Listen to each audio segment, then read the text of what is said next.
Esta semana el presidente de la República, Gabriel Boric, en su gira por Asia, estuvo presente en lo que es Expo Osaka, una exposición universal que tiene presente a Chile durante 6 meses para mostrar lo mejor del país en términos turísticos, económicos y en otras facetas.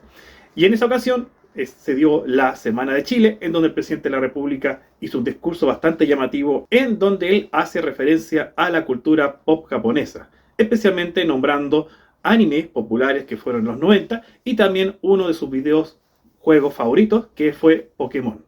La cultura japonesa es de las pocas culturas, me atrevería a decir, que ha logrado disputar el espacio de la hegemonía estadounidense en el mundo. Cuando iba en el colegio, me crié viendo Capitán Tsubasa, siguiendo a Akira Toriyama con Dragon Ball. No podía perderme un capítulo de Caballeros del Zodiaco y jugaba con los disquetes, los antiguos disquetes Pokémon Yellow.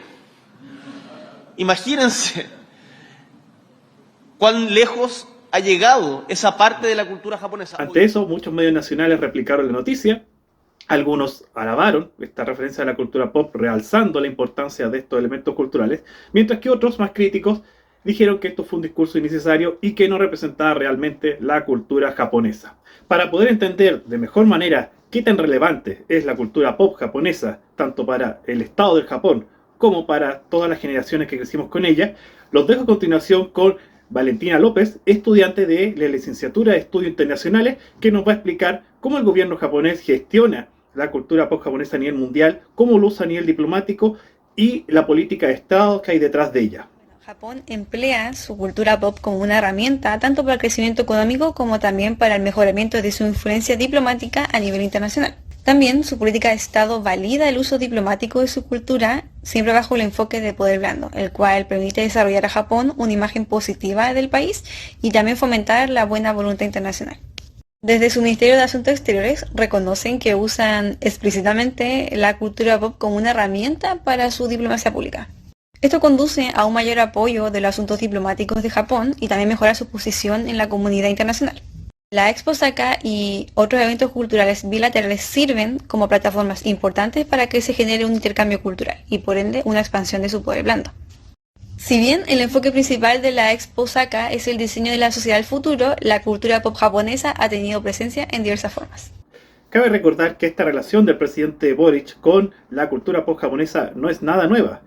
Ya antes de ser presidente de la República, en marzo del 2022, cuando era candidato electo, recordemos que el ministro de Relaciones Exteriores del Japón le regaló en ese entonces al candidato electo unas figuras de Pokémon que él recibió muy bien en ese entonces y que tiene un montón de simbolismo que nosotros analizamos en nuestras redes sociales, que básicamente consistía en un peluche de Squirtle, un Pokémon inicial de tipo agua y también unas Pokébolas que él acogió muy bien. Así que la cultura pop japonesa siempre ha estado con el presidente Boric, incluso antes de ser candidato, con alguna referencia en su cuenta de X.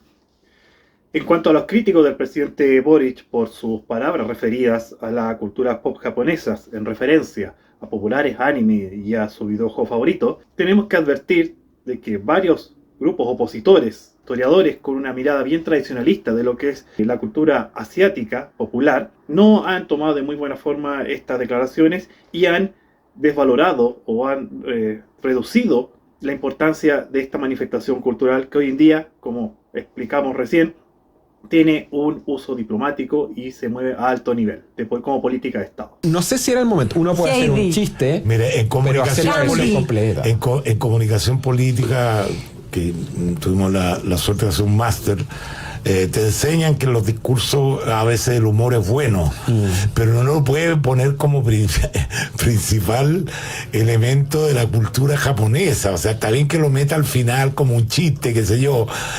Es por eso que nuestro miembro japonista y profesor de historia, el profesor José Guajardo, ha querido invitarlos a todos a una reflexión sobre cómo la cultura popular es tan válida como la cultura tradicional y cómo ésta a la vez puede servir para entender de mejor manera la cultura tradicional japonesa, en este caso, en el arte, en la música y en otras manifestaciones. Es por eso que los invitamos a escuchar las palabras del profesor José, que nos explica y nos advierte sobre los riesgos de caer en orientalismos y en clasificar la cultura en alta y baja cultura.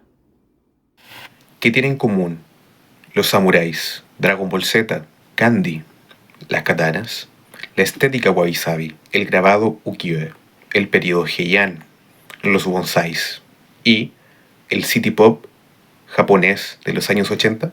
Algo en común: cultura japonesa, en un contexto determinado, en tiempos antiguos, en tiempos modernos, contemporáneos y actuales.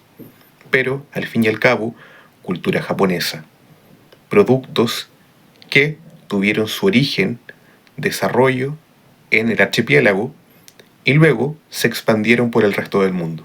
Hablemos de un Japón moderno o no. Tener la noción de que existe una cultura japonesa de alta categoría y de baja categoría forma parte de lo que conocemos como una narrativa orientalista exotista, que posiciona a un pueblo según una visión occidental que se admira, que se ve como llamativo, sin tener en consideración lo complejo que implica el estudio de la cultura de un pueblo. A eso denominamos, de forma sencilla, una narrativa exotista orientalista. Japón es una tradición de más de 3.000 años, que tiene una cultura de gastronomía increíble. Podría haber hablado del código Bushido, de cosas más importantes. Asimismo ha pasado con la cultura china, coreana, japonesa, india, entre muchas otras. Y entonces invito a reflexionar un poco. ¿De qué manera las personas de este lugar del mundo, de Chile, de Latinoamérica, Estados Unidos, de Europa, pudieron llegar a Japón? A través de su cultura popular, y ellos se sienten identificados con ello.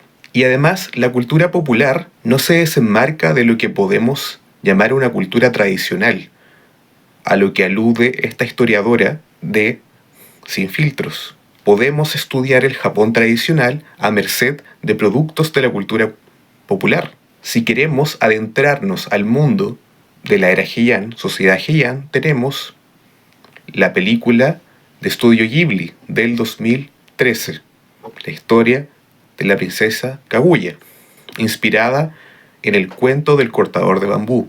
Era samurái, periodo Sengoku, la princesa Mononoke. El ocaso de los samuráis, Samurai X. Una cultura no invalida a la misma cultura en otro contexto, en otra época y con otras tensiones o coyunturas. Nada en contra de quien emitió esta opinión, pero es necesario llevar a la reflexión de qué manera estamos entendiendo la cultura asiática. Muchas gracias.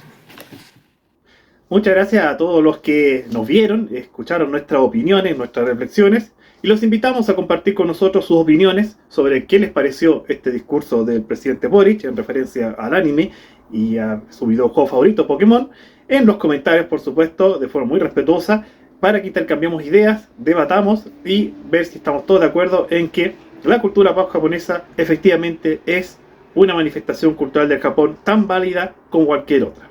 Así que esperamos que les haya gustado este video, que los invite a reflexionar y nos vemos en una próxima ocasión.